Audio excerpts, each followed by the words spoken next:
Yo, what is going on, everyone? My name is Nick, or the Notorious Fantasy. In today's video, we're going to be talking about my bust-proof player list for fantasy football in 2021. Inside of today's video, I'm going to be talking about 2 running backs, 2 wide receivers, as well as a tight end that I believe are bust-proof based upon where they are going at their current average draft position. But before I get into the breakdown of these 5 players, I want to ask that if you do end up enjoying this video and that you are new to the channel, to please make sure to hit that subscribe button down below. Not only is it free, me and the guys at the Awesemo Fantasy Football YouTube channel post content every single day to help you guys win that 2021 Fantasy Football Championship. And while you're down there, whether you are new or not, please make sure to hit that like button down below to help boost this video up the algorithm so that more beautiful people like yourself can see today's video. So without further ado, let's get into it. We begin at the wide receiver position with wide receiver of the Dallas Cowboys, CeeDee Lamb, current ADP, wide receiver number 10 off the board, overall pick 28.7, up 4.09 slots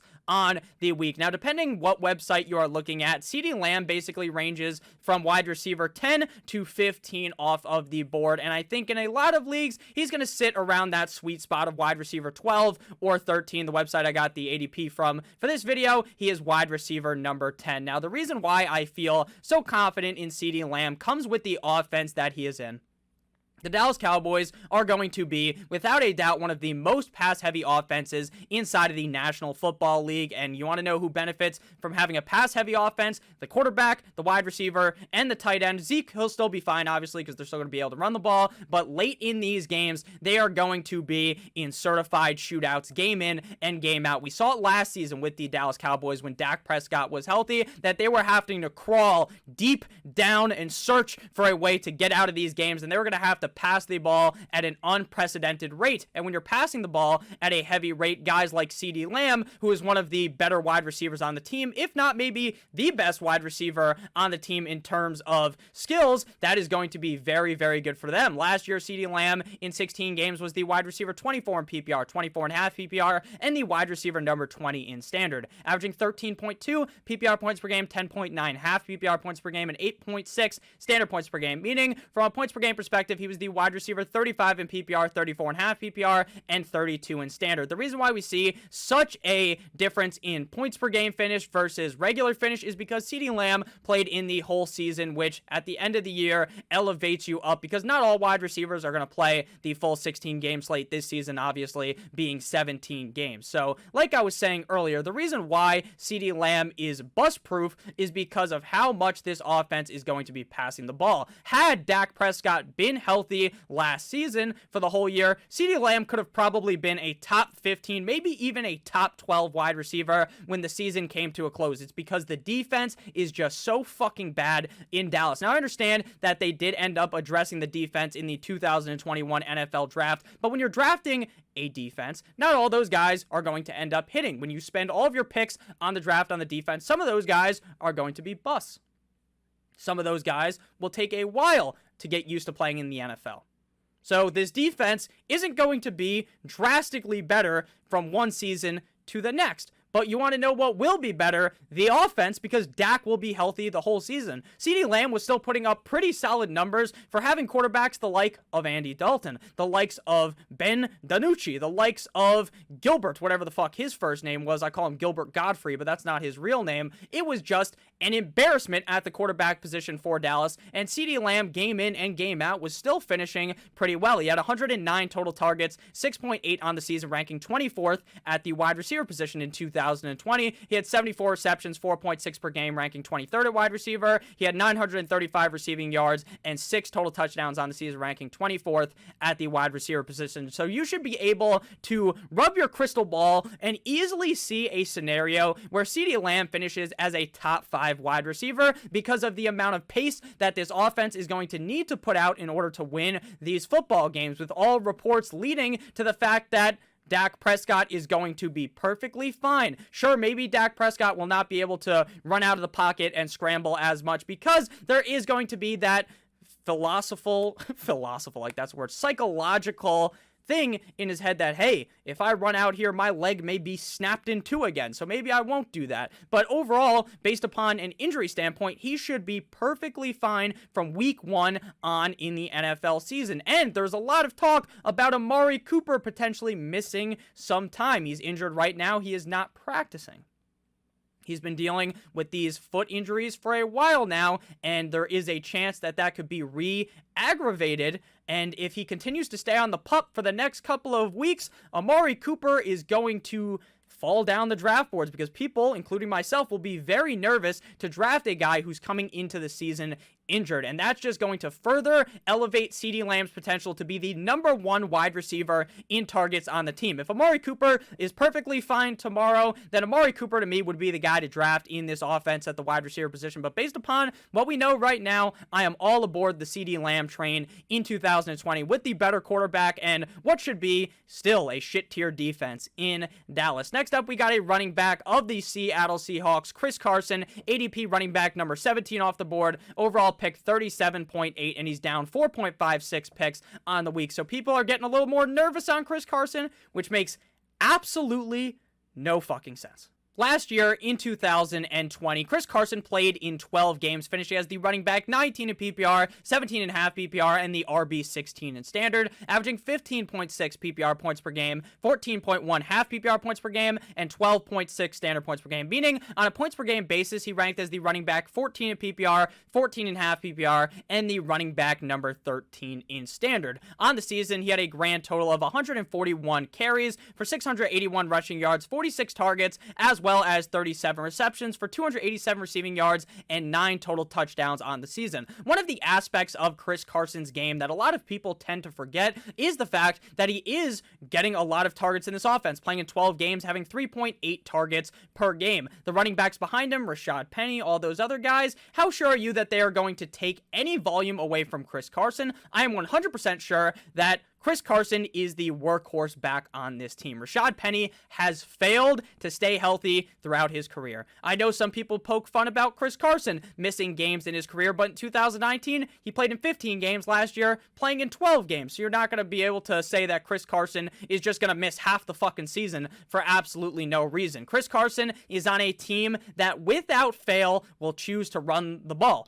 Pete Carroll loves running the fucking football. It is ingrained in everything inside of him. His DNA is built on running the football because for some reason, even with Russell Wilson playing as good as he played last season, Pete Carroll at the end of the year came out and said that they still need to try to establish the run. They still need to try to run the ball, which to me just means that Chris Carson is in for another great season. While they don't have the greatest of offensive lines, they're still going to be a pretty solid unit when you look at it compared to other offensive lines. There are much worse offensive lines than the Seattle Seahawks, and Chris Carson just has so much safety because of the fact that they are going to be running the ball so much, and he is the running back 17 off the board, and when you're getting that much of a discount, when you're a third, maybe fourth round pick in drafts, and you have top 10 potential week in and week out, I don't know how you could really be a bust. Last season, Chris Carson had a 4.8 yards per carry number, true yards per carry 4.7, ranking 10th at the running back position. He had 5 breakaway runs at this season, which obviously is not a huge number because that's not what you're looking for in Chris Carson. You're just looking for a running back who's going to get the ball and just run 5 yards every single time and slowly chip away the defense until at the end of the game, the defense is tired and Chris Carson is looking like the second coming of Bo Jackson. I believe that Chris Carson comes with an enormous amount of safety. Run blocking efficiency last year for Seattle, ranking 8th at the running back position. They also have very positive game script, the Seattle Seahawks, that is number 6th at the running back position for Chris Carson because this offense is so strong. So I believe if the defense is looking like what we saw at the end of last season, which was a much better unit than at the beginning of the year, this Seattle Seahawks defense was a fucking catastrophe. They couldn't stop anyone. Jamal Williams was getting clowned everywhere. They were calling him Blitz Boy because that's about all he could do. If he was in coverage, he was getting mossed every single time. But at the end of the season, the whole defense kind of formed and they looked a lot better. So if we see a stronger defense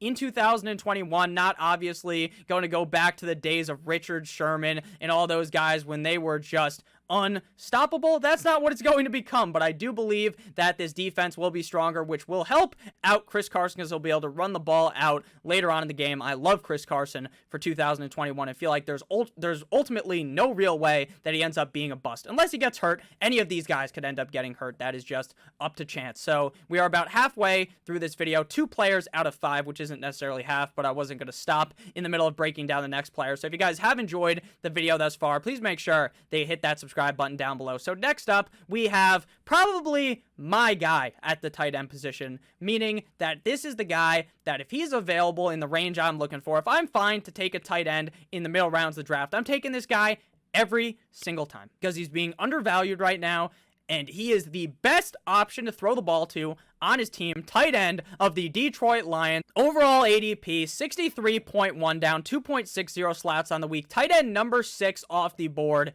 TJ Hockenson, tight end of the Detroit Lions. TJ Hockenson, to me, has so much safety because the amount of volume that he is going to get. He could easily finish as a top 3 tight end, and I would not be surprised one bit because this offense does not have excellent weapons around TJ Hockenson. The wide receivers there, they're not Kenny Golladay. They're not Marvin Jones. Those guys are gone. It's a new system here in Detroit, and I believe if Jared Goff has any ounce of skill in his body, he will realize that you want to know who I'm going to throw the ball to?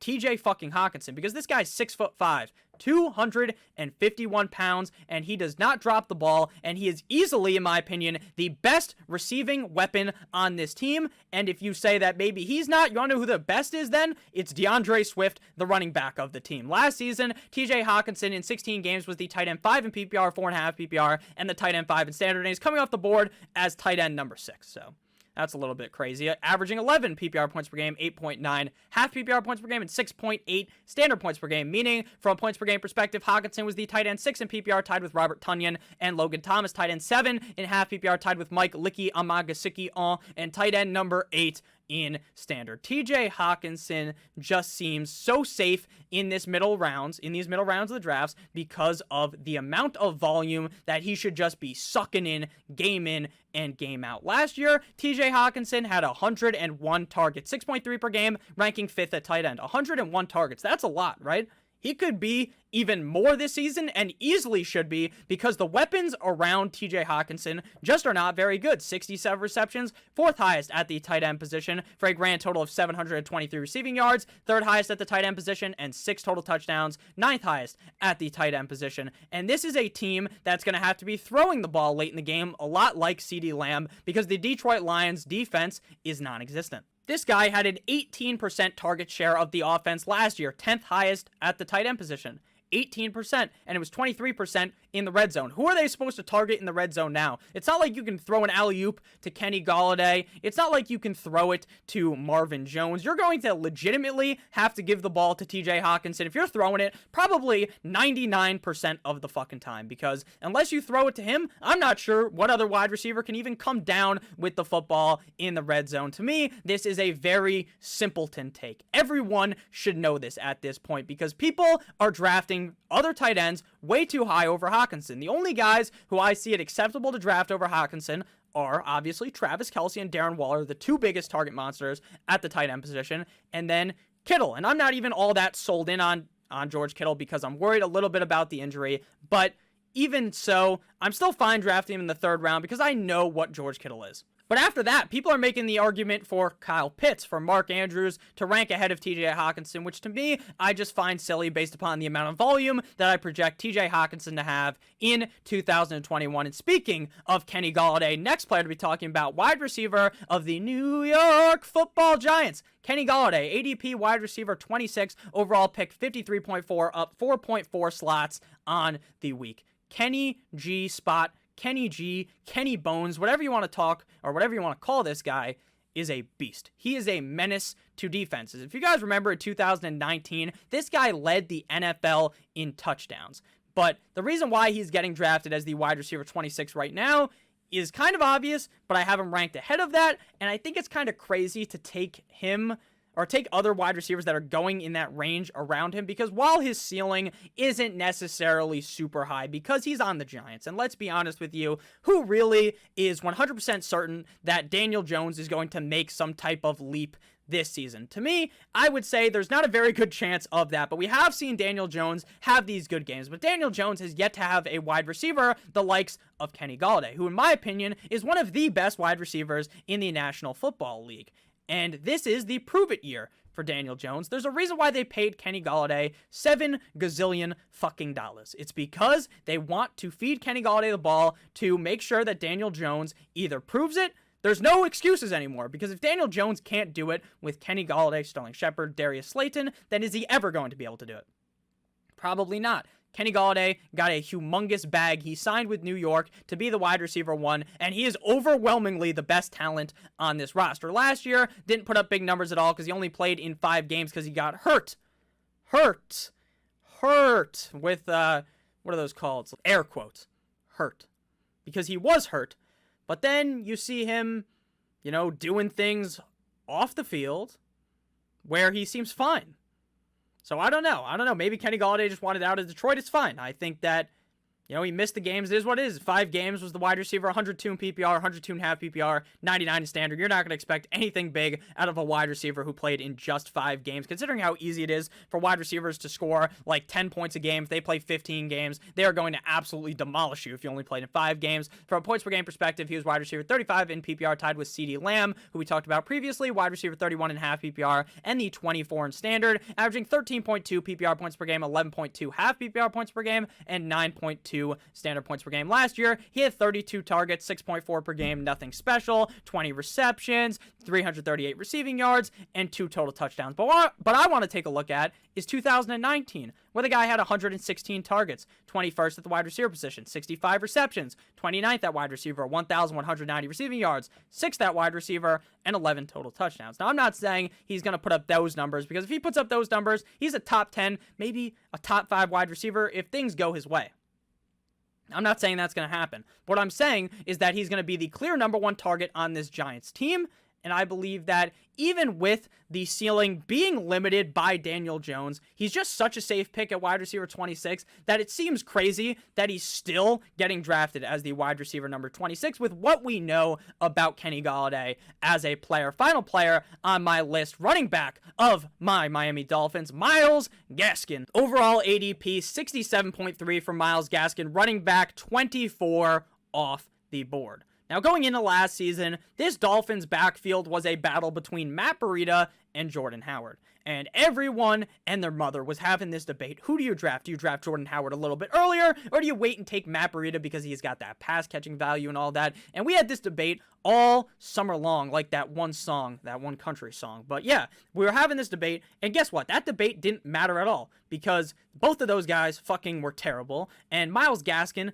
just emerged and became the guy in this backfield. Gaskin only played in 10 games last season, but finished as the running back 28 in PPR, 27.5 PPR, and 27 in standard, averaging 16.4 PPR points per game, 14.4 half PPR points per game, and 12.3 standard points per game. Meaning, from a points per game perspective, Myles Gaskin was the running back 13 in PPR, running back 12 in half PPR, and the running back 14 in standard. And he right now, currently, is coming off the board at running back 24. What do people see that is against Myles Gaskin? Nick, they brought in Malcolm Brown.